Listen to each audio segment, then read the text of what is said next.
37, 52, 62, 68 et 71. Tango, cha-cha, valse ou samba, les meilleurs danseurs de la Ligue amateur se sont affrontés lors du 5e trophée vendéen de danse. Une compétition de danse sportive de niveau national où les couples doivent être capables de présenter 5 danses standards et 5 danses latines. Les danses standards, ce sont des danses de couple où on est la plupart du temps en contact. Ce sont des danses comme la valse. Soit des valses lentes, des valses anglaises, soit des valses viennoises.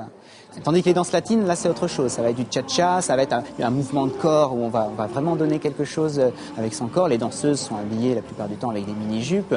C'est une autre expression. Une expression que saura d'ailleurs apprécier l'œil du jury, pour qui aucun détail n'est laissé au hasard.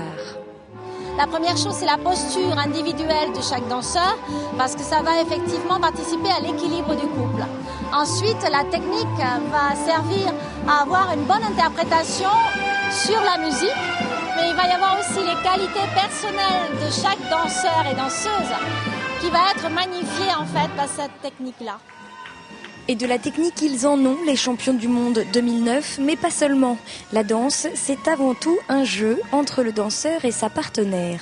Moi, je te pousse, après je t'attire, etc. C'est surtout le jeu de la fille.